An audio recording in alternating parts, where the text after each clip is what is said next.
Hey y'all. It's about 8 days after surgery for me, and I wanted to come on here and tell y'all about my experience so far. Um, the day of surgery, I had a COVID test, which came back negative. My surgery date was the 26th of October. Today is the November 4th. Um, I've been having a lot of constipation issues dealing with that. Um, so I definitely have to tell you guys, pain medication constipates you. Taking iron constipates you. I stopped taking my iron because nausea and constipation, I can't deal with them both. Um, but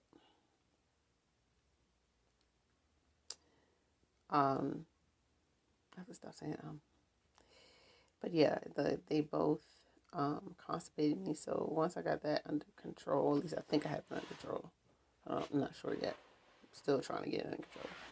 I went out and bought something called Blood Builder, which I was recommended to get from someone on one of the groups I'm on Facebook, which has been very helpful at this time surgery. So I had a dual needle switch, but it was not traditional like I thought it would be.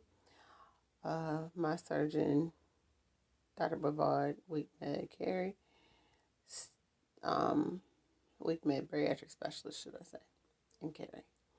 He said it would be too risky to do the dual needle switch traditionally because of the two anemostasis, which is basically anemostasis is basically, and I'm probably saying it wrong, but it's the reattachment points for your intestines. You usually have two, and typically with the traditional, I think they have a shorter common channel, which is where your food and bile meet back up, where the second anemostasis or reattachment point is near the colon. So they meet back up and combine before they go into the exit point. Um, so typically he does 300 because that's like twice as long, I think, as the traditionals from back in the day, and they deal with less malnutrition episodes. But because when he was in surgery, he found that I think it was he would have to remove the trocars, meaning the little cylindric things that they put into your abdomen when they do laparoscopic surgery, to put the instruments in. He would have to move them lower in order to get to the second anemostasis, to make the second anemostasis and reattach and all that stuff. And he said it would be safer than taking them out and then cutting me open again, putting them back in, and then making it a second cut. So he just decided to do the first, which I'm not mad at. I thought that I was gonna have two, but I have one, and I'm not mad at it because if it's safer, it's safer.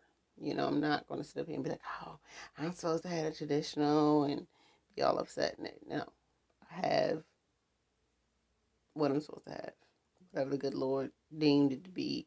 I asked him to guide the surgeon, and that's what the surgeon did. So I'm trusting in that. So my weight. My highest weight was 341 pounds, and that was at my pre-op appointment.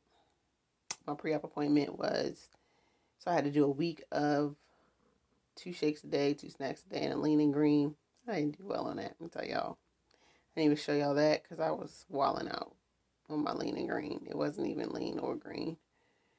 It's supposed to be 3 to 4 ounces of meat. I was eating more like 5 to 6 ounces of meat. It's just not meat protein, sorry. But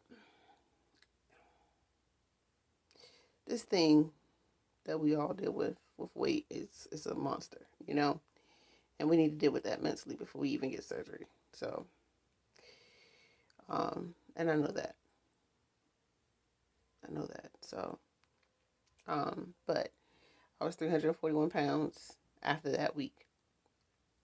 And then I did liquid only, which was 5 protein shakes a day and 64 ounces of fluid, which I did that perfectly because I was so upset with myself about the week before. I was like, no, I'm not going to do anything that I'm not supposed to do. So I actually ended up being down to 329, I believe it was, day of surgery. So today, or yesterday, I weigh myself every day, but every 2 days I notice a difference, really. So yesterday I was at 323. So that's about a pound a day, just about. Um, I am still drinking my liquid diet, um, which is what I'm supposed to do 2 weeks after. Um, and then I start soft foods, pureed foods, should I say.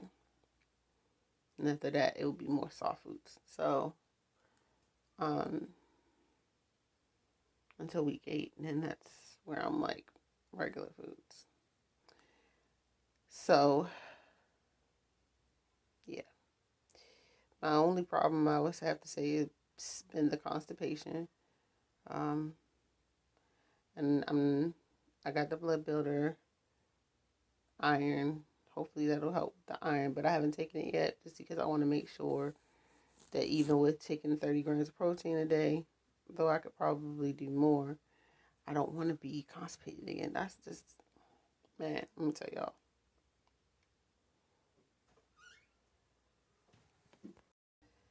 But yeah, that is something I never want to go through again if I can help it. So I'm just trying to figure out, eliminating the stuff that was possibly the culprits before adding back in.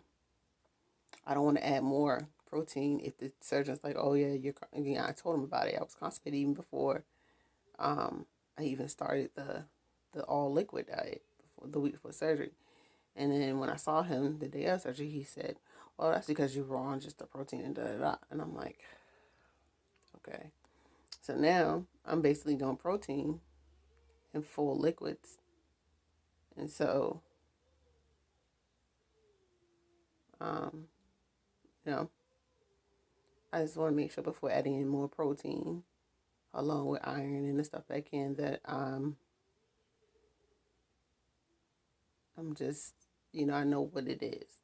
Does that make sense? Like I know what it is that's the culprit, and then add that back in. Also, this part of my tongue right here is numb. It's been numb since surgery. It gets more numb as I get more dehydrated. So that's something. And I've been making a lot of changes. I'm locking my hair. You know, my husband is going for his COVID test so he can have his EGD done. Um, he wants to have the gastric bypass done. I don't really particularly want him to do that because it's a lot of instances of regain. And I think all of us, like I said, have stuff that we need to work through when it comes to why we eat the way we do. Um, and when you're not willing to deal with those things, surgery is not going to help it. It doesn't matter what kind of surgery it is. So I just think that some of us need to deal with it more than others, like more intensely than others. Um, it's not enough to just be self-aware. You got to really actively work on it. So, yeah. I'm about to have my appointment with my primary care physician for a follow-up, which I will talk to her about all these issues that I just said. And yeah.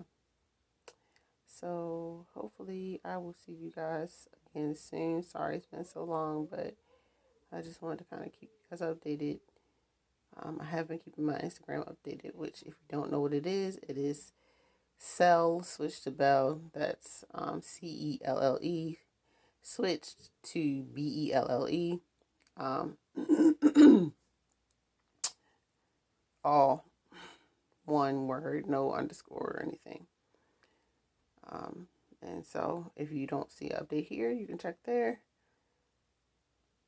Or you can reach out to me in the comments if you like. Hopefully I can start sharing what I'm eating when I start eating. So, because I'm not really eating anything, I'm drinking everything. So, but if you want to know what I'm drinking, I can definitely do a little snippet on that too. So I hope you guys are doing well on this good day after the election day. I hope your anxiety is not as high as yesterday. I know mine was very high. And yeah, hopefully things will get back to some sort of normalcy. Oh, and I return to work on Monday. So 2 weeks after surgery, I'll be back at work. Hopefully, if you have any other questions that I haven't answered, just put them down in the comments and I will respond to those as I get them in the comment section. All right, guys. I hope you have a lovely day. It is very pretty outside, so I might go out walking again today.